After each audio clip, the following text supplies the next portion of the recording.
जय श्री राम। शंखनाद में आपका स्वागत है। चुनाव आयोग के रास्ते में, एसआईआर के रास्ते में टीएमसी ममता बनर्जी चाहे कितने भी रोड़े अटका ले, लेकिन चुनाव आयोग ने नकेल कसी हुई है और अपना काम जारी रखा है। पश्चिम बंगाल में एसआईआर का अंतिम दौर चल रहा है, कुछ ही दिन बाकी है जिसके बाद फाइनल लिस्ट आएगी, लेकिन तब भी चुनाव आयोग अलर्ट मोड में है और अधिकारियों को साफ तौर पर चेतावनी दी जा रही है, क्योंकि एक ऐसा राज्य है पश्चिम बंगाल जहां कभी भी कहीं भी गड़बड़ी हो सकती है, क्योंकि टीएमसी और ममता बनर्जी न सिर्फ मुख्यमंत्री के तौर पर बल्कि एक प्रशासक के तौर पर उन्होंने जो सिस्टम पर कब्जा रखा हुआ है और जैसे उनके सिस्टम में शामिल लोग जिस तरह से चुनाव आयोग के लिए चुनौती बन रहे हैं, तो चुनाव आयोग ने भी उनको साफ साफ चेतावनी दे दी है कि अधिकारी अगर कुछ करते हैं तो वो अभी के लिए नहीं है, वो उनके पूरे के पूरे करियर पर भारी पड़ेगा, तो अधिकारियों को सोच समझकर फैसला लेना होगा। चुनाव आयोग ने एक बैठक ली है जिसमें खुद मुख्य चुनाव आयुक्त ज्ञानेश कुमार शामिल थे और निर्देश दे रहे थे। अब आप समझ सकते हैं कि चुनाव आयोग के सबसे प्रमुख अधिकारी अगर बैठक ले रहे हैं तो वो बैठक अति गंभीर है। वो हर बैठक में शामिल नहीं होते, हर बैठक पे इस तरह से निर्देश नहीं देते हैं। तो उन्होंने बैठक ली जिसमें राज्य के चुनाव अधिकारी मनोज कुमार भी शामिल थे, उनके सहायक अधिकारी भी शामिल थे और जिला निर्वाचन अधिकारी, ईआरओ, जिला मजिस्ट्रेट, एईआरओ, यानी कि जितने भी अधिकारी चुनाव की प्रक्रिया में शामिल हैं, उन्हें इस बैठक में बुलाया गया था। और चुनाव आयोग ने मुख्य चुनाव आयुक्त ने दो बातें बहुत ही गंभीरता से कही है और साफ तौर पर इसे चेतावनी समझा जाना चाहिए। अधिकारियों को इसके बाद अलर्ट होना बहुत जरूरी है। उन्होंने कहा कि कोई भी अधिकारी ये ना सोचे कि आज एसआईआर की लिस्ट आ गई और उसके बाद सूची पब्लिश हो जाएगी, जो वोटर्स होंगे, और फिर उसके बाद सब भूल जाएंगे, फिर उसमें जिनका नाम आ गया कोई नहीं देखने वाला है, फिर जब कभी दोबारा एसआईआर होगी तब देखा जाएगा। उन्होंने कहा ऐसा नहीं है, अगले 5 साल तक ये डेटा बना रहेगा।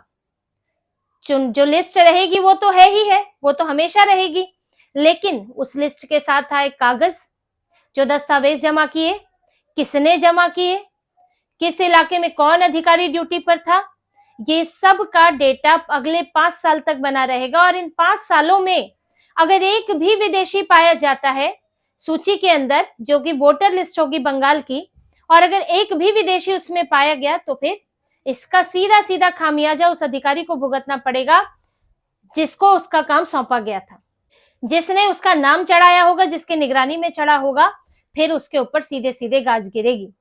क्योंकि देखिए होगा क्या, अगर ये सारा डेटा होगा, जैसे कि अभी क्या होता है कि एक निर्वाचन क्षेत्र है और फिर उसमें अलग अलग बूथ पर नाम चढ़ते हैं, अलग अलग बूथ पर जमा हो रहा है, हियरिंग सेंटर बने हैं, लेकिन उस इलाके में एक निर्वाचन अधिकारी को, एईआरओ को, ईआरओ को अलग अलग जिम्मेदारियां दी गई है निर्वाचन क्षेत्र के हिसाब से या बूथ के हिसाब से। तो ये पता लग जाता है कि अगर मान लीजिए कि किसी इलाके में, जैसे मुर्शिदाबाद की ही बात करें, वो इसलिए भी हम बात कर रहे हैं क्योंकि विदेशी का मतलब वहां पर बांग्लादेशी और रोहिंग्या ही है, जो सबसे ज्यादा उन्हीं इलाकों में बसे हुए हैं। कोई यहाँ पर और कोई विदेश का यहाँ पर नहीं उसका नाम चढ़ने वाला है।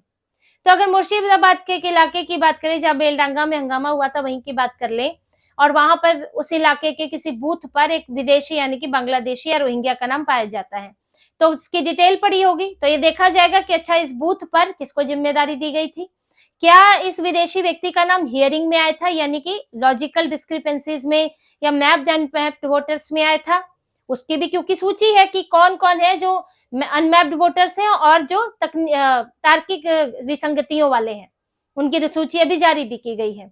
फिर उसके हियरिंग की जिम्मेदारी किसकी थी, कौन से ईआरओ और एईआरओ की थी, और फिर जो अंत में अप्रूव किया किसने किया, वेरीफाई किसने किया उसका नाम। और जब इसमें जांच पड़ताल होगी तो फिर बहुत सी चीजें निकल कर आ सकती हैं कि कैसे हुआ, क्या किसी बीएलए का दबाव था, क्या किसी पार्टी से संपर्क था, तो ये सारी बातें तब निकल कर आएंगे और फिर अधिकारी बचेंगे नहीं। सरकारी अधिकारी हैं, सस्पेंड हो जाएंगे, और अगर पकड़े गए तो नौकरी से ही जाएंगे और सजा अलग होगी, क्योंकि सरकारी काम आपकी जो जिम्मेदारी है आप उससे विमुख होते हैं, उल्लंघन करते हैं, तो उसके लिए सजा भी है, सिर्फ उसमें नौकरी पे आंच नहीं आती, आपको सजा भी मिलती है, आपके खिलाफ विभागीय जांच बैठ जाएगी।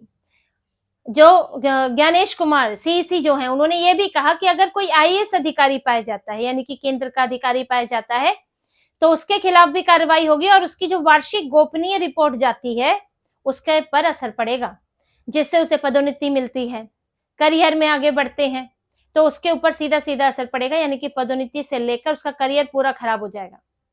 तो इसलिए गड़बड़ी करने से पहले सोचे, और अगर गलती से हो रही है तो फिर पूरी सावधानी बरतें। ये साफ चेतावनी दे दी गई है और चुनाव आयोग ने कहा है, यानी कि ज्ञानेश कुमार जो है उन्होंने कहा है सीसी ने, कि इसके ऊपर विशेष तौर पर ध्यान देना है कि कोई भी गलत व्यक्ति गलत दस्तावेज का नाम ना चढ़े। उन्होंने एक और निर्देश दिया है, ये कुछ पाई गई है ऐसी गड़बड़ियां कि जो दस्तावेज मान्य नहीं है वो दस्तावेज भी चढ़ा दिए गए हैं सिस्टम पर। एक तो चुनाव आयोग ने हियरिंग के समय, या जिन लोगों के 2002 की सूची में जिनके माता पिता का नाम नहीं है, जिनका अपना नाम नहीं है, उनके लिए 13 दस्तावेजों की सूची बनाई है, जिनके जरिए वो अपनी नागरिकता भी साबित कर सकते हैं और वोटर आईडी के लिए अपनी योग्यता साबित कर सकते हैं। उन 13 के अलावा आपको कोई दस्तावेज नहीं देना है और नहीं स्वीकार होगा। अगर कुछ है भी तो वो अपवाद माना जाएगा, वो विशेष स्थितियों में हो सकता है।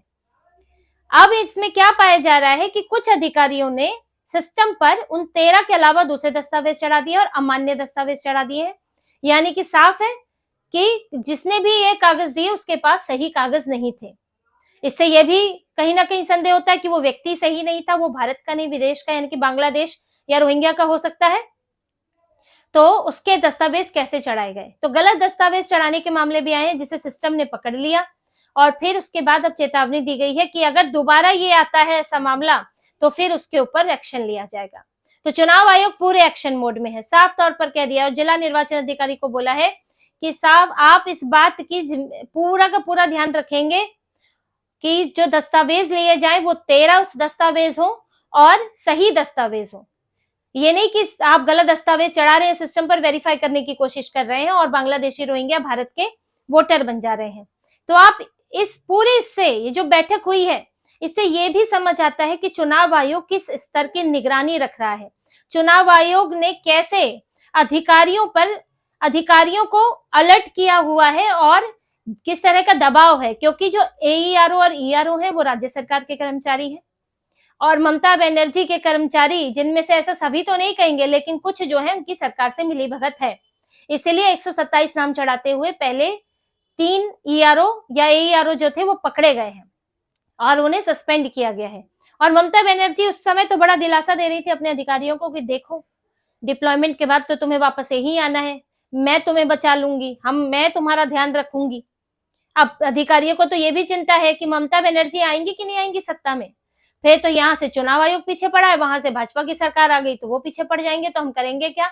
तो ममता बनर्जी की सुने तो उससे पूरा करियर हमारा बर्बाद होता है, हमारी नौकरी बर्बाद होती है। तो ये देखिए, इस सख्ती को देखिए आप। ममता बनर्जी जो कहती है एसआईआर में फलाना नाम कट रहा है, सही लोगों का नाम कट रहा है, इसकी जरूरत नहीं है। क्यों नहीं जरूरत है? जब सिस्टम में या अंदर तक छेद है तो फिर चुनाव आयोग को सख्ती करनी पड़ेगी।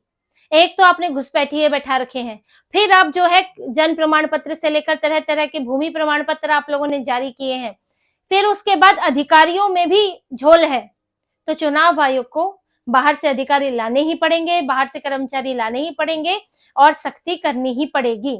और उसमें भी अगर लोगों ने सही तरीके से अपने कागज दिए होते, आप गड़बड़ी का स्तर देखिए। कोलकाता के मेटिया ब्रुज इलाके में क्या हुआ है, एक परिवार में 10 बच्चे, 2 बच्चों की जन्म तिथि में एक ही महीने का अंतर है। एक दिसंबर में पैदा हुआ है 1991 में, 1990 में, एक जनवरी में पैदा हुआ है 1991 में।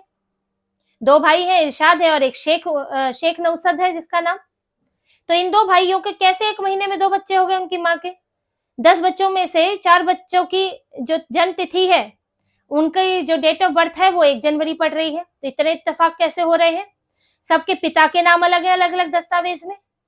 तो यहाँ इस स्तर की गड़बड़ियां चल रही है। 13 साल का बच्चा जो है उसको बना रखा है आपने वोटर आईडी में, उसका नाम है वोटर लिस्ट में। एक व्यक्ति है जो 2002 में 5 साल का था, फिर भी वोटर लिस्ट में उसका नाम है। तो इतनी जब गड़बड़ियां रहेंगी तो चुनाव आयोग कैसे जो है आंख मूंद लेगा। ये अब यहाँ हुआ ये है, देखिए कि घुसपैठियों का ये एसआईआर आ गया तो भी नहीं सुधरे। एक तो था कि पहले की अपनी जो सूची थी उसके हिसाब से ये लोग चढ़ा लेते थे, चलिए अपना राज चल रहा था। अब एसआईआर हुई तो भी इन्होंने गड़बड़ी करने की कोशिश की, किसी को माँ बना लिया, किसी को बाप बना लिया, माँ बच्चे की उम्र में जो है 10 साल का अंतर है मात्र, तो ये सब इतनी गड़बड़ियां की गई। किसी के दस्तावेज उठाकर लगा दिए हैं, गलत जन्म प्रमाण पत्र लगा दिया है कि कैसे भी, यानी कि अगर अधिकारियों के स्तर पर चूक हो जाए तो हमारा नाम बस सीधे पहुंच जाए वोटर लिस्ट में। इसकी पूरी कोशिश की गई है, लेकिन चुनाव आयोग ने जो तरीके अपनाए हैं, जिस तरह से बाहर से भी कर्मचारी लाए गए, क्योंकि ममता बनर्जी ने भी नहीं दिए थे, ये भी एक वजह है। 8,500 अधिकारी इन्होंने बाद में दिए हैं, कोर्ट के कहने पर अभी 7-8 तारीख को इन्होंने दिए हैं। तो चुनाव आयोग ने जैसे कि यहां से केंद्र का भी, यानी कि केंद्रीय चुनाव आयोग ने बहुत यहाँ पर निगरानी रखी है, और जो सीईसी है ज्ञानेश कुमार, वो लगातार यहाँ की रिपोर्ट लेते हैं, और यहाँ पर केंद्रीय सुरक्षा बलों की जरूरत पड़ी है तो वो भी इस्तेमाल किया है। तो किसी भी तरह की इनकी मनमर्जी, इनकी गड़बड़ियां ना चले, चुनाव आयोग ये तय कर रहा है। और इसी से ममता बनर्जी, टीएमसी की परेशानी बढ़ी है, क्योंकि जिन सीटों पर डर है, जिन सीटों पर मार्जिन कम होता है, परेशानी उधर है कि वहां पर जो मार्जिन आपको मिलता था घुसपैठियों के चलते, वो मार्जिन आपका घट सकता है। तो आपकी बड़े स्तर पर सीटें, वोटिंग परसेंटेज कम हो सकता है अगर घुसपैठिए नहीं रहेंगे, या फिर हम गलत जो नाम है उनकी जगह वोटिंग डलवाना, शिफ्टिंग, डिलीटिंग वोट्स का इस्तेमाल करना, वो अगर नहीं हो पाया तो फिर यहाँ पर सत्ता पाना इनके लिए मुश्किल हो जाएगा। तो इसी तरह की और खबरें और विश्लेषण आपके लिए लाते रहेंगे। हमसे जुड़े रहिए, सब्सक्राइब कीजिए, कमेंट कीजिए। बहुत बहुत धन्यवाद। जय श्री राम।